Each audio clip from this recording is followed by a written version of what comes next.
Nu ska vi få höra Inger Vidja berätta om hur hon som barn fick odla lin tillsammans med sin mormor. Det blev till en handduk som 60 år senare fortfarande är Ingers käraste textil. Hennes berättelse födde idén till 1 kvadratmeter lin. Inger har jobbat som folklivsforskare och museipedagog. Där är handduken som vi vävde med inslaget utav det här linet som vi odlade, mormor och jag.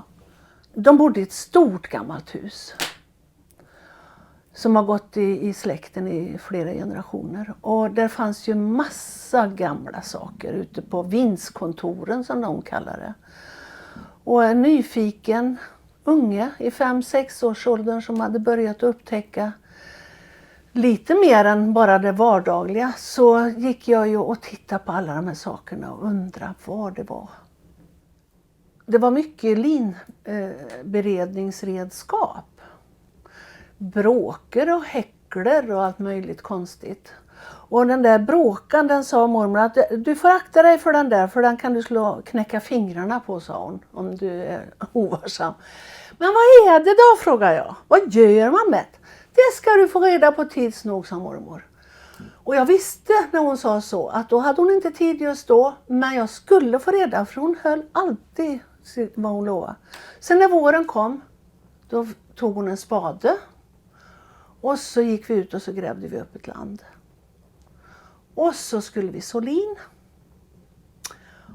Och det var inte så där jättestort land. Jag vet inte riktigt hur stort det var, men 1-2 gånger 1-2, någonting sånt, meter. Och så skulle jag så när vi hade berett jorden. Och så frågade man, hur tätt ska jag så? Ska jag inte så i rader? För det hade jag ju sett att man gjorde i trädgårdslandet. Nej, du ska sprida det, sa mormor. Och du ska sprida det så tätt så att sädescellerna halkar på fröna, sa hon. Ja, och så myllade vi lite sådär då. Och så skulle det växa och så skulle jag sköta det här landet.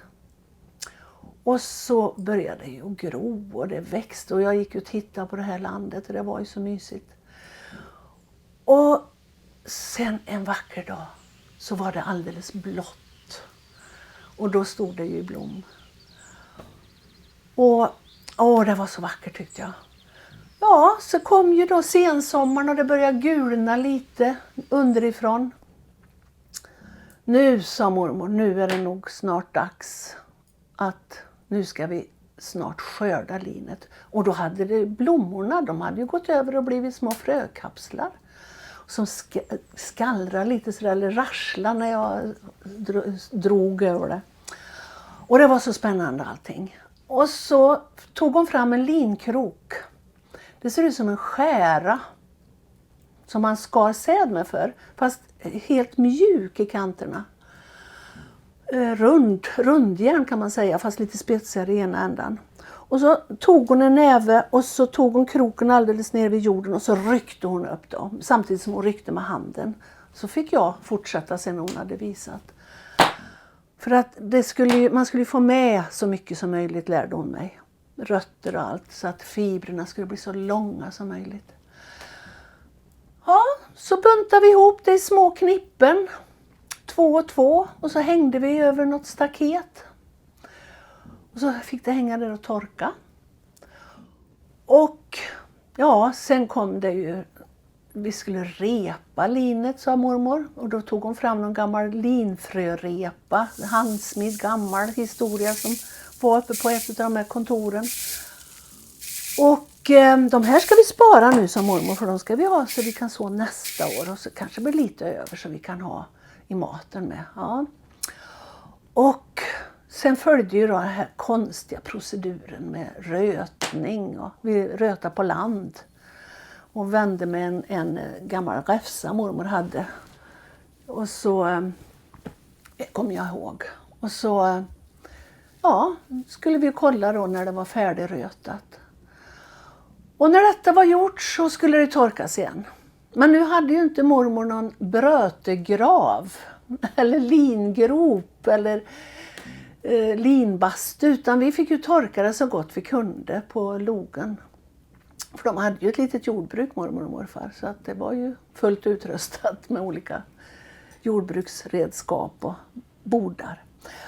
Ja, när detta var gjort, då kom ju de här sakerna fram som jag hade frågat om. Då kom den här farliga linbråkan fram, där vi knäckte då linstråna. Och så kom skäkteston med skäkteblat, eller skäktekniven fram. Och så häcklorna av olika grovlekar. Och jag måste ju erkänna att jag blödde nog en hel del ifrån fingrarna först, innan man lärde sig att passa sig.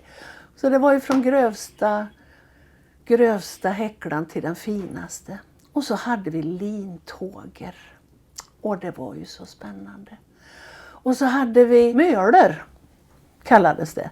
Det här spillet då som blev efter, som vi inte kunde ta vara på. Det gjorde man ju tovgarn och så av förr, fick jag ju lära mig. Men möler kallade hon det. Nu skulle ju garnet spinnas. Och mormor hon var inte så där jättehaj på att spinna. Men hon gjorde så gott hon kunde. Och det var alldeles för svårt för mig. För jag var inte så gammal. Jag var en 5-6. Jag tror inte jag hade börjat skolan. Det var nog sommarlovet innan. Så att jag fixade inte riktigt det här med motoriken med att trampa och föra tråd och sådär. Men hon visade mig ju. Hon hade ingen slända, men principen hur det gick ut på. Och så spann hon. Men så det blev ganska mycket, så att hon hade ju mycket att göra. Morfar var 25 år äldre. Han orkade inte med så mycket jordbruket, så att hon fick ju sköta djur och hushålla allt. Så att hon sa, nu tar vi bussen till Tiaholm, sa hon. Hon pratade ju riktigt västgötska. Och ut till Holma. För där har de ett linspinneri. Så ska vi åka dit och titta hur de gör där. För hon var så pedagogisk och skulle ha varit en lärare, alltså om det hade varit nu för tiden. Så vi packade in en liten, det blev inget stort paket, men våra linblånor. Och så åkte vi in till Tidaholm och så fick vi ta någon annan buss ut till Holma då. Och där var det ju spinneri. Det gick ju senare ihop med Holma och blev Holma Hälsingland. Det som de här fina lingarnerna. Men där kunde man lämna in och så få tillbaka då spunnet. Så det gjorde vi. Och det var ju jättespännande att titta på de här stora bullriga brötiga maskinerna. Vad de gjorde istället för det vi gjorde för hand. Så det var väldigt spännande. Ja, och sen blev det då en liten väv så småningom. Men det var bomull i varpen. Men lininslag. Och det blev handdukar. Och jag har inte nämnt så använda dem. De får ligga på som fina små dukar. Och det är någon halvdräll för bomullsvarp och så linet som vi sådde och odlade. Och beredde sen så småningom. Det var historien om min dryga kvadratmeter lin.